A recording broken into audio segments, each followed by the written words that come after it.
दोस्तों नमस्कार। डॉक्टर बनवारी लाल शर्मा की इस नए अंक में मैं मनीष सिन्हा आप सभी का स्वागत करता हूं। साथियों, महंगाई ज़बरदस्त बढ़ती जा रही है। हमारा जो इन्फ्लेशन रेट है उसमें कोई कमी तो होती दिख ही नहीं रही है। अब तो हालत ये है कि गरीबों की सब्जी आलू, मैं अराउंड 35 का हूँ और मैंने अपने जीवन में कभी 40 रुपये किलो आलू तो नहीं खरीदा था और संभवतः आपने भी नहीं खरीदा होगा। तो ये जो गरीबों की थाली से आलू जा रही है तो जाहिर सी बात है, मुझे लगा कि कुछ वर्तमान जीवन शैली पे मैं अपनी टिप्पणी करूं। और ये जो जीवन शैली है ये बाजारवाद से निकला हुआ शब्द है। जहाँ तक मुझे याद है 30-40 साल पहले इस शब्द का इस्तेमाल भी भारत में नहीं होता था। जीवन शैली, हाँ, पश्चिम में जरूर 100-150 सालों से इस शब्द का लगातार और धड़ल्ले से इस्तेमाल हो रहा है और हमारे यहाँ 10-15 सालों में इसका इस्तेमाल ही नहीं हो रहा है, बल्कि अधिक दर से इस्तेमाल हो रहा है। सामूहिकता की भावना, सामुदायिकता की भावना, जिससे मनुष्य सामाजिक प्राणी कहलाता है, वो तो लगातार समाप्ति होता जा रहा है। वो नदारद है। कोरोना जैसी भयंकर बीमारी अभी आई हुई है और आपने महसूस किया होगा, अगर आप संवेदनशील हैं या अगर आपके घर में कोई कोरोना पॉजिटिव पाया जा रहा है तभी हमें घबराहट हो रही है। हम चीज़ों को सेंसिटिव ढंग से देख रहे हैं, अन्यथा हमें तो कोई परवाह ही नहीं पड़ोस में कौन जी रहा है, कौन मर रहा है। और ये दुनिया के स्तर पे हो रहा है भाई। तभी तो कोरोना की जो वैक्सीन बनाने की बात हो रही है, तो सामूहिकता की कमी के कारण ही हम ये देख रहे हैं कि पहले होता था पहले आप, लेकिन यहाँ तो हम ही बना ले, हमारा देश पहले बना ले, पहले हम तो पहले हम। भाई, कोरोना वैक्सीन के लिए तीसरे स्टेज की जो ट्रायल होती है उसमें कम से कम 6 महीने लगते हैं। लेकिन आपने महसूस किया होगा कि राष्ट्राध्यक्ष को, दुनिया के मजबूत राष्ट्राध्यक्ष को इतनी जल्दीबाजी है श्रेय लेने की। ये दिखाता है कि ये कैसी जीवन शैली में जी रहे हैं हम, ये कैसा बाजारवाद है। जबरदस्त आपाधापी मची हुई है। आप शहर में देखें या गांव में देखें, शहर में तो हालत ये है कि अगर हम ऑफिस को जाते हैं तब हमें जल्दी है, जब हम वापस आते हैं तब भी मुझे उतनी ही जल्दी होती है। और घर जाके हम करते क्या हैं, टेलीविज़न के सामने हम 3-4 घंटा बिता देंगे। हम अपने पड़ोसियों से बात नहीं करेंगे, रिश्तेदारों से बात नहीं करेंगे, सगे संबंधियों से बात नहीं करेंगे, उनके सुख दुख पर हम कोई राय नहीं देंगे। हाँ, जरूर शिकायत करनी हो तो जरूर हम वहाँ पे जाएंगे। और इसका असर बच्चों पर भी हो रहा है लगातार।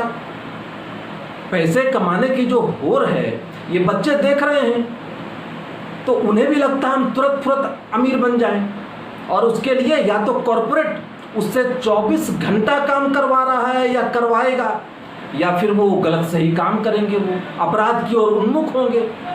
लेकिन इसके बावजूद मैं निराश नहीं हूँ। मेरा हमेशा से मानना है ये जो बाजारवाद है, ये उपभोक्तावाद है, उससे कोई देश अगर मजबूती से लड़ सकता है तो वो भारत है। क्योंकि पूंजीवाद के जो विक्टिम हैं वो इस देश में जितने हैं उतने कहीं नहीं हैं। तो ये बात सही है कि ये जो पूंजीवादी भूमंडलीय अर्थव्यवस्था है ये तो लगातार चरमरा रही है। नेताओं में इसमें लगातार घबराहट भी है कि आगे क्या होगा। लेकिन मुझे लगता है चीज़ें उसी में से कुछ बेहतर होगी, बेहतर निकलेगी। कहा जाता था बाजारवाद सबके लिए है, लेकिन आज क्या दिख रहा है हमें? आज दिख रहा है कि बाजारवाद केवल ऊपर में जो कुछ परसेंटेज लोग होते हैं उनके लिए है, और वो भी केवल पैसे कमाने के पॉइंट ऑफ व्यू के लिए उनके लिए है। लेकिन उपभोक्तावादी महत्वाकांक्षाएं जो हैं वो निचले तबके में भी उसी तरह पैदा कर दी गई है। लेकिन आप कैसे ऊपर जाएं, कैसे पैसे कमाएं, उसके लिए कोई संसाधन नहीं है आपके पास। आप माइग्रेट हो रहे हैं, आप बेघर हो रहे हैं। भूख और कुपोषण तो है ही, स्वास्थ्य सेवाओं के कारण भी आप लगातार गरीब होते जा रहे हैं। गरीबों को ये बाजारवाद और गरीब कर रहा है। और ये जो ट्रिकल डाउन थ्योरी है, लगता था ये ट्रिकल डाउन थ्योरी से चीज़ें बेहतर होंगी, लेकिन ये सिद्धांत ढकोसला है। ट्रिकल डाउन थ्योरी का मतलब ये हुआ कि पहले ऊपर के लोग बाजारवाद से फ़ायदा पाएंगे, फिर मध्य के लोग, फिर नीचे की ओर। लेकिन ये केवल सेखी भगाड़ने के अलावे और कहीं कुछ नहीं है। और हमें लगता है ये जो गरीबी रेखा, पॉवर्टी लाइन है, उसी की तरह प्रोस्पेरिटी लाइन भी होनी चाहिए, यानी अमीरों की भी एक रेखा होनी चाहिए। नॉर्वे में एक कानून है, डॉक्टर लोहिया भी कहा करते थे कि अमीरी और गरीबों के बीच 1:10 का रेशियो होना चाहिए। इसका मतलब कोई 1 रुपया कमाता है तो सबसे अमीर आदमी 10 रुपये से ऊपर नहीं उसको कमाने देना चाहिए। लेकिन आज क्या हो रहा है, कॉरपोरेट के ज़माने में, बाजारवाद के ज़माने में 1 घंटे में कोई लाखों कमा रहा है, कोई करोड़ों कमा रहा है, और दूसरा 1 रुपया भी नहीं कमा रहा है। ये बाजारवाद है। एक जमाना था जब कहा जाता था कि ये जो बाजारवाद है ये तो खत्म हो ही नहीं सकता। मुझे लगता है ये खत्म हो सकता है, लेकिन वो कल ही हो जाएगा ऐसा तो कुछ है नहीं, क्योंकि बाजारवाद रूपी जो एक पौधा था छोटा सा, वो एक मजबूत पेड़ बन चुका है। और ऐसा भी नहीं है कि ये बाजारवाद 1991 में जो नई उदारीकरण की नीति आई उसके बाद आया है। ये बाजारवाद तो पंडित नेहरू के जमाने से ही शुरू हो गया, जब पंडित नेहरू ने डैम को आधुनिक मंदिर कहा। ये जो शब्द है डैम को आधुनिक मंदिर, ये कोई गांधी के हिंद स्वराज से नहीं आया साथियों।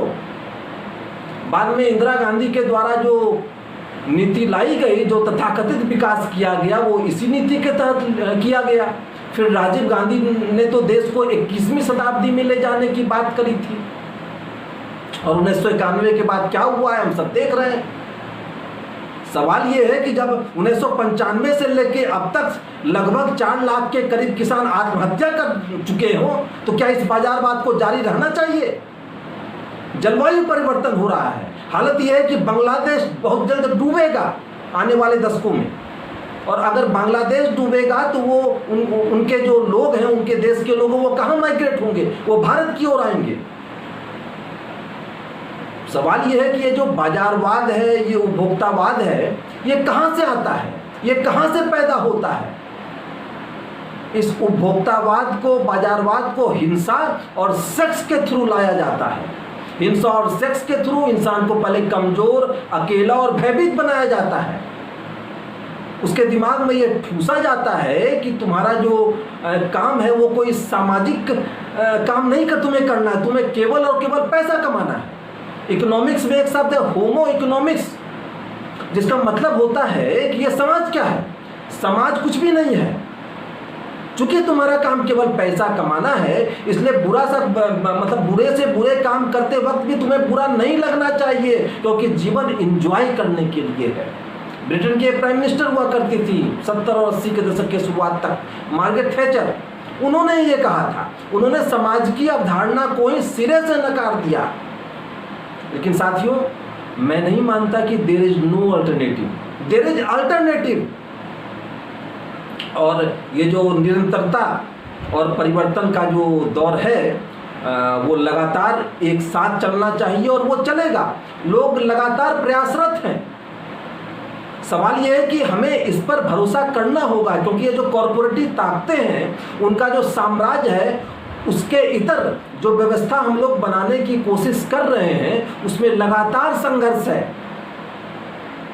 और हम ये भी जानते हैं, जैसा कि आपने बहुत पहले सुना भी होगा, कोई भी इस टाइप के काम को जिसमें एक कठिन तप की आवश्यकता पड़ती है, पहले लोग हंसी मजाक उड़ाते हैं, फिर अवज्ञा करते हैं, उसके बाद वो एक्सेप्ट करते हैं, मौन एक्सेप्ट, उसके बाद वो मुकर एक्सेप्ट करते हैं।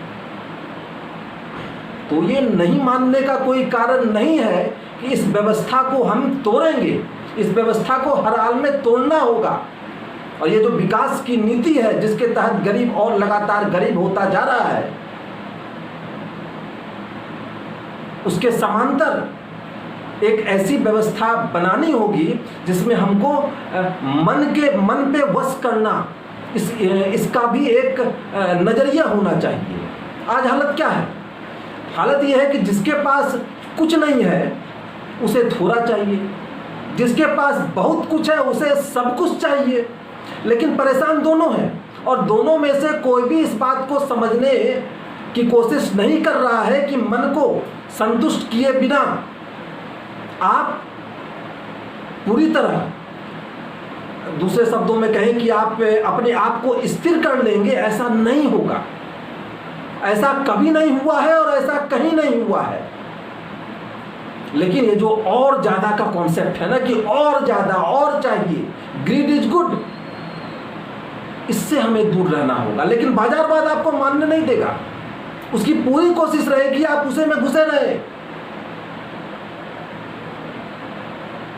यहीं पे एक सामाजिक कार्यकर्ताओं की दायित्व होता है लोगों को समझने और समझाने का, स्कूल स्कूल जाके जाने का, गांव जाके घूमने का।